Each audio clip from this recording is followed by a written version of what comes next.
You're listening to this episode on Spotify, Apple Podcasts, or YouTube. Hit that subscribe button and leave us a comment. It would greatly benefit the show. I know we're already in the episode, but I'm going to start the episode with the clip because I was just telling Jenny that's the most important part. Oh, doing the, I thought you wanted me opening the can. Yeah, make it look like you're opening the can again. Whoa, Ray Charles, what's going on here? There you go. All right. So lame. Fix it in post. Jenny, how should we describe your sunglasses? They are rectangle. Black, rectangle, and rectangle not the long way, but rectangle horizontally. Why do you have them?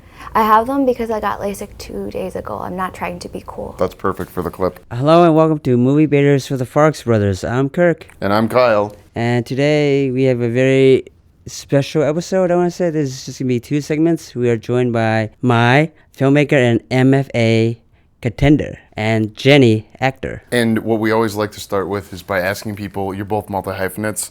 Mai, I know you the least. What of your multi-hyphenates do you like to go by first? That's a good question. I think I would just say filmmaker first and foremost. So if someone brought you on a project and it already had a DP, let's say a writer, would you be a director sometimes, or are you a writer sometimes? I think I'm mainly a writer-director. And if I have to hone that down even more, I'm more of a writer than a director. Why? Because I feel like I can write anything and everything, but I feel like I can only direct things that I have a personal connection to, or if I know the team very well. I can't just direct anything, you know?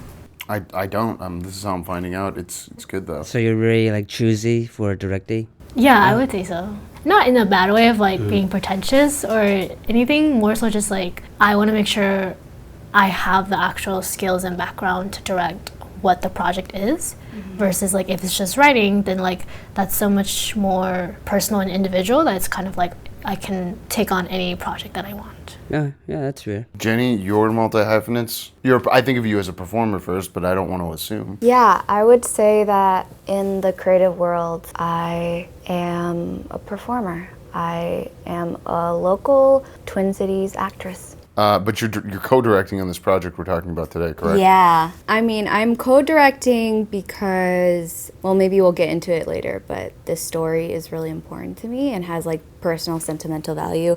And without knowing too much about filmmaking, I just thought, okay, what do I need to do to get this done? And when I was reaching out to Mai, she was like, that's the director's job and the producer's job and kind of the DP's job.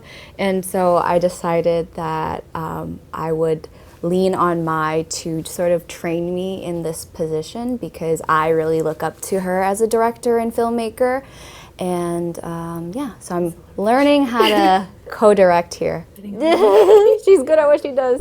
And have you directed before, Jenny? Not in film. You've directed theater? I've produced a little theater production, but it ended up being, it was COVID and destroyed. So I can't quite say I finished as a director, so. 5 years out from COVID, it's weird how many people are getting on the couch and now going so I had this, I didn't get to have my senior year of college and I didn't get to do the play that I was really looking forward to. And it's oh, wow, yeah, because you guys are, no offense, but in your mid-20s or late 20s, so you experienced COVID right when you were getting out of college, I'm imagining. That stinks. What was that like? Don't let me assume. What was each of your individual experiences? And how did it relate to filmmaking? Filmmaking, yeah. Because what project, we already found out one project it stopped to play. Yeah, I think similarly, it cut out a lot of opportunities. COVID happened to me during my sophomore, junior years, and I was supposed to be working with my friend, roommate at the time, on a film project. We got a grant and we were supposed to go to New York and do this whole thing, but then because of COVID, that got cut off, stopped. And then just from there, I feel I was trying to continue to do more film stuff, but it was moving at such a slower pace, understandably, with everything that was happening. And even after graduation and after the big COVID quarantines were called off, it was still very difficult to get your foot on the ground and start running, because I don't know, I just felt with filmmaking being such a community based type of, with it being so like you have to like be interacting with people, right? It's not like you can like do filmmaking through a screen, talking on the phone, things like that. I think it just made the start of like my quote unquote career in filmmaking much slower than what I had anticipated, because a lot of opportunities that were there before were no longer there. A lot of the people who I was connected with was like no longer in town, had like moved back home because of COVID, things like that. So you were in Minnesota for school, it sounds Yes. like. Mm-hmm. And did you guys meet each other in school, or have you met each other post your school lives? We met each other on a theater production, actually. We acted together. Oh, what was it of? It was called MBwTFB. It was a Korean theater production. And I'm pretty sure it was the first ever Korean production. Korean is a ethnicity of the Southeast Asian community, and we have a pretty large population of Korean people here in Minnesota, actually. Korean encompasses Southeast Asia. Because he's always saying to me, Yeah, I'm Southeast Southeast Asia. Asian. And I was like, Yeah. aren't you East Asian compared to like, how No, there's it's South Southeast. Asians and then the surrounding countries? The reason I think it's like really fitting because like with the film that we're co-directing right now, there is an emphasis on the Southeast Asian community, specifically like the Vietnamese community for this one. Just oftentimes when people of mainstream media think about the Asian community, they're probably thinking about like the large three, which is like Japan, Korea, and China. And so a lot of the stories of the Southeast Asian community that are deeply informed by war sort of get lost. And so this is not a story about war, but it does center the Southeast Asian community, which I think both Mai and I were like really proud to be a part of. And Kirk, I think. Yeah, I'm probably Southeast Asian. Are you Korean? No. Because that's how would so. I don't even know what it is, honestly. Yeah. Yeah, Korean is a smaller ethnicity, as Jenny has mentioned, like within the Southeast Asia sphere. I believe geographically, like between what is like Myanmar, Burma, and Cambodia. But they also have, I think, as like Southeast Asia as a collective, we have very similar history of having to survive through wars and genocide. And so with MBwTFB, like we auditioned for it and we were like so lovingly like welcomed into the cast, into the production, working with the playwright who is Korean herself, and who is like also a refugee herself. And so with like her family background, like her lived experiences as a Korean woman who grew up in the refugee camps and then came to the States and is now making art. And I think we see a lot of that with like other artists here, where a lot of us come from immigrant refugee backgrounds, or are children of refugees. This reminds me of what I've heard about a lot of Somali people, being in a refugee camp and then coming to the States. And obviously, that's Africa, not Southeast Asia. So yeah, it is interesting that there's that. And what was the plot of the play? Like you mentioned genocide and wars. Is that what the play's about? Yeah, MBwTFB was like based on a folklore, I believe, within the Korean community. And it was like, it's a love story, but it also follows MBwTFB, the main lead, who is kind of like this magical being who is able to bring peace to her people for a period of time. I'm not super well versed in Korean history, but it has to do with kind of the tensions between the Korean state and the Thai state at the time. The title of the play, MBwTFB, Pai is a place. MBwTFB. MBwTFB is the lead, the protagonist's name. Yeah. Okay. Is her name. Does her last name indicate where she's from? That's just her first name, I believe. That's just like her whole name. Oh, there's no space. Okay. There might be space, actually, but I just know that she called herself MBwTFB. Got it. So, love story, also about this person's growth. You guys met. Who was one of you the lead, or what were your roles in this? No, we were. Jenny was like the witch, and Jenny was a witch. Yeah, well, we played. It was an Why were you ensemble. playing witches? It was an ensemble, so like we had multiple characters, but mainly Jenny played a witch, and I played the evil queen. We were also like villagers. And something else? The friends. Yeah, and the friends. Yeah. So we would play multiple roles. The friends, the villagers, the queen, and the witch. Where was this production done? We were at Mounds Theater, Okay. and it was through Exposed Brick Theater. Exposed Brick Theater.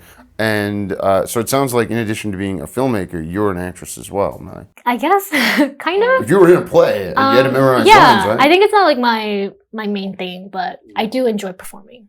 Why would you say it's not your main thing, but you enjoy it? Like, I think with theater arts and like film arts, I think when you do one, it's kind of common to explore the other.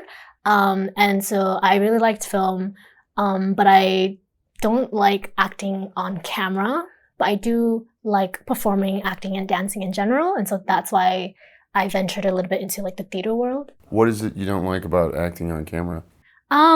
That's a very good question. I don't know. I think it's just not for me. Like, there's nothing bad about it. It's just like, not for me. My daughters didn't like having to redo the same scene over. Wait, we just shot it. Why do we have to do this again? Well, we're getting a different angle, honey. What are you talking about? Yeah, Jenny can speak more to that since she does film acting. I don't know. I like all forms of acting, so I don't have that problem. I like the challenge of being like, can I sustain this emotion for the 3,000 takes that you have to do to make sure that all the angles are captured. And over lunch and that sort of thing? Yeah, and over lunch. I mean, I think that sometimes it wouldn't hurt if actors could have maybe a break room where they didn't have to, because there's a lot of waiting on set, I think, as an actor, unless you're the lead or something. And so that's always something that could build efficiency around. But other than that, I feel like I have a lot of fun on set. Good, yeah. Trailers, if it was a big enough production, be in a trailer, I suppose. And I think Kirk and my main thing when we're making movies is going fast. We like to go fast and not... pick up the pace. Yeah, I feel like I'm always usually trying to... Pick up the pace. Pick up the pace and... what's the phrase? You're cracking the whip? Cracking the whip, yeah, there it is. You're a sound guy who's Yeah, but am I overstepping if I tell him to, tell the AD to start cracking the whip, we should, pick this up? If you're telling the AD to crack the whip, Yeah. the AD should probably have already been giving Right. everyone that, I don't know. Do you guys have a strong opinion on what AD you should be doing on set? Do you guys work with ADs on set often? Who's your AD for this coming we should save that for the section about the project. Oh, I suppose, Okay. I was going to answer it, but never mind. You can if you want. I don't want it to be distracting. I hate when I have No, pink no, elephant in my you're- head and then I can't say pink elephant. Yeah. You've heard of pink elephant. Now you're both thinking of a pink elephant. Pink elephant is not a common imagery, so it actually didn't come up. I just saw the words pink elephant. Oh, interesting. I'm glad to see how that went. So you went to school in the Minnesota, correct? Yes. Okay, and I pointed at May for the listener there who can't see me pointing, but It's I audio hope they podcast. recognize their voice.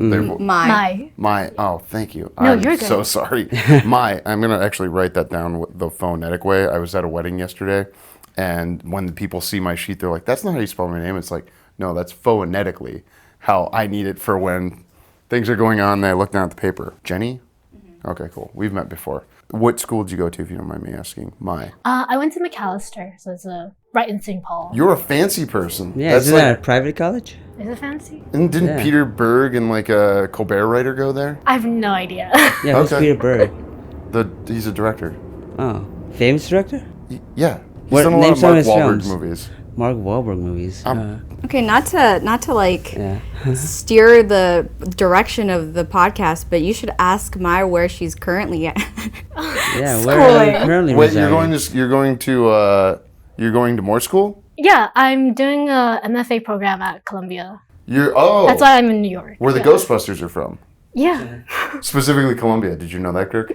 No. See, you're not paying attention when you watch movies. So Guess not. I'm always fast. My wife has an advanced degree. I do not, so she's better educated. What caused you to want to get a master's? That's a very good question.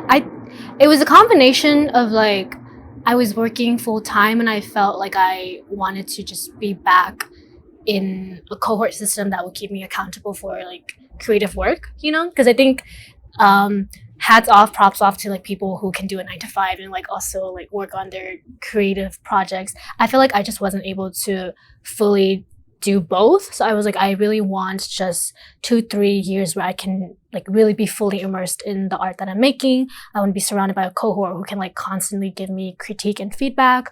I wanted mentors. Yeah, just like I wanted the structure and the system of a program that will allow me to really like grow as an artist.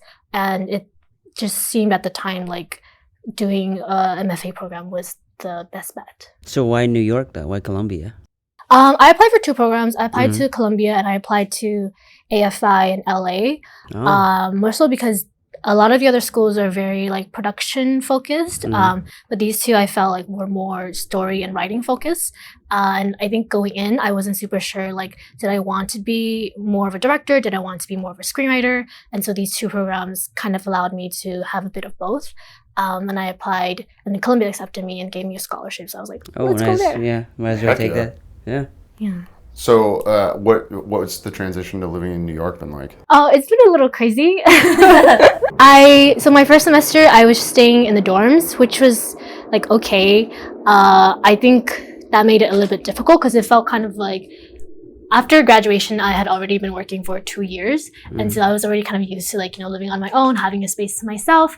And then now going back into school, living back into the dorms and like shared communal spaces. I think that transition was a bit wonky for me. But I really like New York. Like, I think just the transition into New York itself has been totally fine. I love the big city. I love like the hustle and bustle of it. And I think there's just so many things like coming at you in a good way that like keeps me on my toes, keeps me excited, keeps me inspired. So yeah, I think it's been a good time. Oh, so you're in New York for school time, this is summer vacation for you right now? Yes. Mm-hmm. What's it like to be on summer vacation again after being at work before? It feels kind of nice actually. However, it feels a bit scary because I was talking to my friends about this, but like this is my first unemployed summer. Because I just feel like every time, even in undergrad, like every time we had breaks or whatever, I was still working or had like an internship or something. This is my first summer where I'm not working and I'm just like fully just working on creative projects, passion projects. And so it's a bit scary, but it's been really fun to just have that open time and space to like focus on these passion projects. I'm glad you told me she was going to Columbia. I wouldn't have known to ask. Are you getting an advanced degree too? Jenny? No, I am not. Did you go to school for film, Mai? In undergrad, I started as pre-med and then I switched into psychology and then I switched to theater and dance and then I switched to film. But then I ended up getting, so I ended up just double majoring in theater and dance and media and culture studies. And then I kept my psychology minor. So it was a crazy little like circle. And I know from some of our other friends who like Japan obviously went pre-med and then went into comedy, which is a joke that unto itself. Yeah. How much did it disappoint your parents? Oh, you know, they're okay. Like they'll be okay. I noticed you didn't say that one was a good question. Yeah, I totally get that. Jenny, did you go to school for the arts? No, I studied human rights. That's right. You're a lawyer. You work in law or legal stuff, right? 9 to 5? No, I do like community organizing, nonprofit work, like in the social equity sector and world. But here I am. But you're also in the arts. Yeah, I am in the arts. Okay, so you're in the nonprofit world that unto itself is somewhat artistic, and you're in the artistic world, which is, and to some degree, a nonprofit. Yeah, right. Mm-hmm. A different type of nonprofit, but yeah. Well, what was it? You weren't at this lunch, but a producer once said to me, it's like 0.002% of movies actually turn a profit because you build up these assets and then you can keep putting debts against them. Like, hey, we have a marketing department at this company. Guess what? That $200 million movie, that's a $300 million movie because we're going to spend $100 million on marketing it. What are the I want to be delicate here. What are the socioeconomic realities of being at Columbia? Like there are extremely rich people there, and there are people who are getting by, and I assume you're somewhere between those. Yeah. Maybe you're super rich and I wish. busted ass garages. No, I'm a first gen student, so it definitely feels really weird. It feels a bit unreal sometimes. sometimes as in like all the time, because I'm surrounded by people who come from families who either like are all artists or artistic in a way, and so they have a system of support system of like people who understand like what they're doing. Sure. Because if I tell my parents, like when I told my parents like I was in MBwTFB, they're like, what is a theater show? Like they don't like, that's not necessarily a thing that my parents and just like my circle of family like engage in. And even with filmmaking too, they're kind of like, you know, like that's just something you do for fun. Like you point a camera and call it a day, right? So going back to the question about like the folks at Columbia, there are a lot of students who come from artistic families. There are a lot of students who like come from parents who are doctors and lawyers who like have like higher status jobs, you know. But there are also other students like me who are like either first gen or whose parents are more, is it blue collar? Is that the right term? Yeah. So it's a weird mix of people from all types of background. Not weird. It's a good mix of people from all types of background, and it makes for an interesting cohort in that way. Can you explain what a cohort is? I believe I know, but I've just heard like the word more recently. Like the cohort is just the group of people who you're working with as a collective. Your classmates. Yes, basically. The classmates in your year, but you call them a cohort because we're in this together. Yes. And some of them are coming from much wealthier backgrounds or better support systems. Have you found folks that are similar in that they don't have other family members in the arts, or they're not specifically coming from, you know, much higher economic status? I think I've been very, very lucky in just being able to connect with people within the cohort who come from similar backgrounds. I have a couple of friends who are also like first gen or whose parents are not involved in film at all. So that has been really lovely to just connect with those folks who we have like a shared background in a sense. And then outside of the cohort too, the Hmong community in New York is pretty small, but they're very, very supportive. So I've been able to really just like become friends with a lot of other Hmong women who have like either came from the Midwest or California, like left their families in pursuit of something artistic. There's a lot of Hmong folks in fashion out in New York. So it's really cool to just like find that connection of like, oh, we both like left our hometowns in pursuit of art, and our parents and our families don't really understand why we're doing this, but here we are, and like we're gonna support each other in like any ways possible. So that's been really, really lovely. Do your parents go to the movies? Not really, actually. Okay. Like they watch movies at home, but my parents don't really go out to movie theaters. All right, Yeah. but they rent movies at home or buy them? Yeah. Mhm. And are they typically watching American movies or other? My dad is a really big fan of like the Tom Cruise movies, you know. He travels well, yeah. Yeah. My mom watches a lot of like Thai movies and like Chinese movies, surprisingly. Okay. But yeah, and then every once so often, like if a good Hmong movie comes out, they'll like watch that. Yeah, they still making Hmong movies? I forget. I don't because know, I never like, see them anymore. Yeah. I think the Hmong filmmaking community is pretty stagnant right now. Like there are some folks who are really doing cool, amazing work and are getting the exposure, and then I think it's like very polarized. Like there's those people, and then there's people who are like trying their best to like make little projects and stuff, but it doesn't really get off the ground. Yeah. So yeah, we're like at a weird within the Hmong filmmaking community itself. I think we're at like a weird point in time where it's very polarizing. Yeah, because when I was a kid, there was a ton of Hmong movies. Yeah. They were making a lot of Hmong movies for like folk stories where people with powers were fighting these tiger people. Yeah. And now these days, I've not seen a single new Hmong movie. Yeah, well, I'm the sure Harvest. they're still making them. Yeah. I know like the Harvest has been our biggest one with Doli. Yeah. And then there was also a Bitterroot that just came out and Bitterroot. recently. Yes, yeah. Bitterroot has been doing its Bitterroot festival is run. doing well. Yeah, that's right here. That was the one you went and saw the other day, was Yeah, it? MSPF, I think they were doing a showing. Yeah, or not MSPF, but they showed it at the theater there that they usually use. The Minneapolis Society Cinema. That's not what it's called. I know what it is. Yeah, it's on Main or something. Yes, the Main Cinema. Thank you. Right, Main Cinema. There you go. No free advertisements. Main Cinema, please take out an ad. And so, did you guys grow up in Minnesota? I'm getting the impression, no, you did. Yeah. I've been here for like a good 12 years. But prior to that, I was in California for a couple of years. But I was born in Thailand, so I've been like a little triangle everywhere. That's very similar to my brother's story. Yeah, Yeah. Thailand, California, and now Minnesota. Yeah, and then Atlanta. When did you come to Minnesota? When I was 11, so I want to say 2001. We were separated at birth. Yeah, and as then we brothers. found each other again. Yeah. That's the story. You're on movie Baiters with the Farks brothers and for the Farks brothers. Fantastic. So then, when did you get an interest in making movies? Like, if you're in California, people make movies in California depending on where you are. True. Big state. I was in Fresno, so I was in the Valley. Oh. And then we came to Minnesota in 2011, 12, 13. One of those years. So at that point in time, I was not thinking about making movies. I was like 10, 11. I was like, I'm going to go to school, read my books. Every time you look at me, I'm imagining you like at a piano, like Ray Wow. Charles. The glasses. Or like you can lean all the way backwards. Yeah, for the podcasters. For the listeners, You look like you're in the Matrix or Ray Charles. I'm wearing shades. They'll see it on the picture. They just clicked on to listen. Oh, yeah. But where I'm going is you grew up in the Minnesota, correct?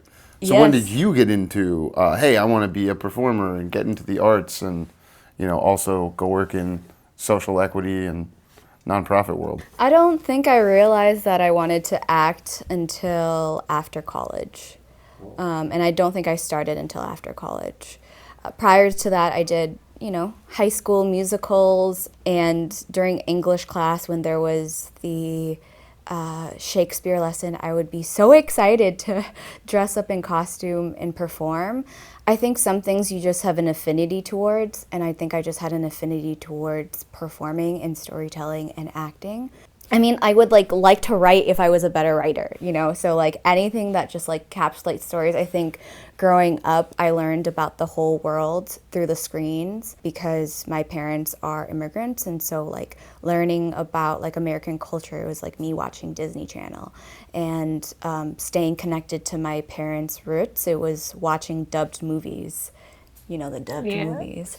Wait, dubbed in English or dubbed into? No, they were Cantonese movies dubbed in Vietnamese. Mm-hmm. Okay. Because my mom speaks both, and so. But when you want to look for pirated movies, it's usually only dubbed, so you can't find the Cantonese movie where the just is Canto. You could only find it when it's dubbed in Viet. And so I would learn the Viet language that way, and that was the way I stayed connected. So sometimes I think I learned empathy and all the things about being a human through the screens. And so I think once I realized COVID happened, I was really not in the best state of mind, just being in work, going as the world was going through crisis, and finding acting again was my first moment of joy.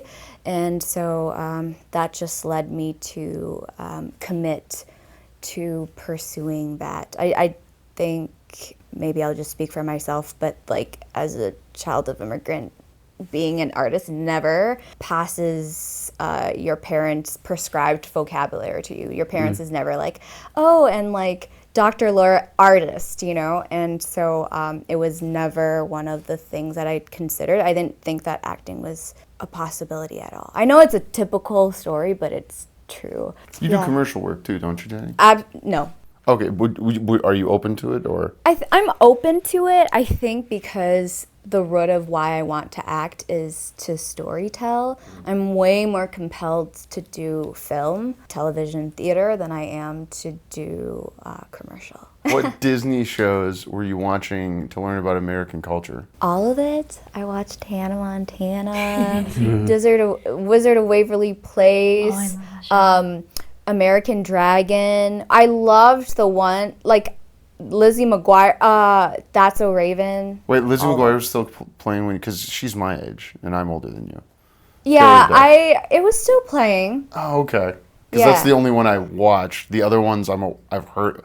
I have no idea what American Dragon is. Wait, was it a live action or a No, cartoon? it's animated. It was animated. It was probably it's really great to see Asian representation now, but I think prior to Crazy Rich Asians, we could probably count in the palm of our hands how many things actually had Asian characters as not a secondary or a role in, what was that, Pitch Perfect, where she doesn't speak at all.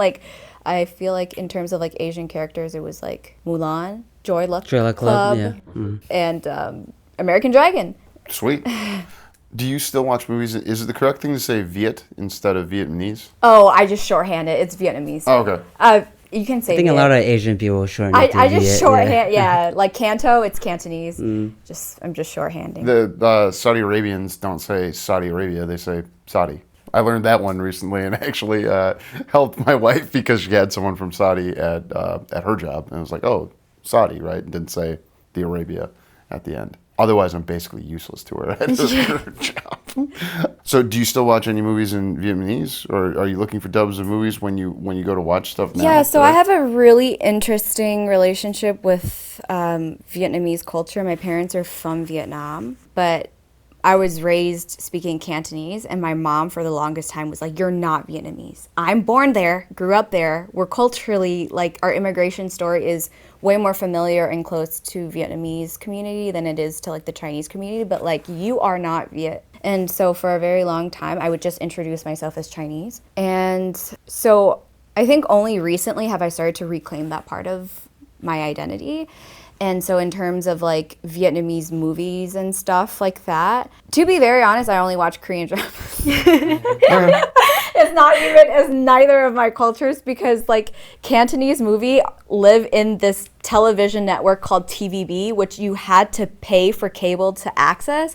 And living in low income, it was hard to access cable. So I couldn't really watch Cantonese movies. And Vietnamese movies are typically dubbed Cantonese movies. Okay. There's actually just like, I mean, like you could search it now, like I could probably search it, but I would say that I grew up with dubbed Cantonese movies. Like that's what is like imprinted for me. And in terms of like Vietnamese movie from Vietnam, I don't think I've seen many. I don't think my mom even watches any. Okay, you mentioned that the difference between the culture earlier when we were talking about the play was that there's more genocide survival and reaction to or follow on from war. What is the difference to like you between the Chinese culture and Vietnamese culture? Yeah, so within the Asian like diaspora, I would say that Chinese people, this is it's getting very political out here. I didn't mean it. I just like as a pale face. Wait, you go. Oh, Yeah. China and Vietnam are right next to each other. I'm trying to explain in a way where I don't have to like dive.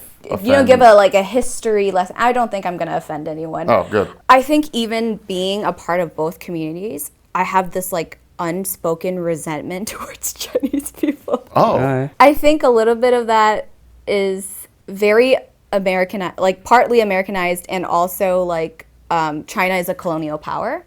And so sort of like navigating that internally within myself and holding like the truth and also the pride that like I speak Cantonese and like so much of Vietnamese culture is actually just influenced by China because of it being a colonial power. And then also like, I don't know, just like trying to reconcile how to hold both. It's not at all the same, but I'm sure if you like thought about it in like with different sort of like race identities, it's a familiar but not similar experience. Did I hear you correctly that you're looking at China as a colonial power in the sense that they're one of the bigger superpowers in the globe? Yeah, and they colonized Vietnam, or they've like invaded Vietnam. Right? Okay. And they've like done harm to actually a lot of Southeast Asian communities. And so like as a Southeast Asian community in Minnesota, we sort of like hold tightly onto one another. And we're very proud to be Southeast Asian.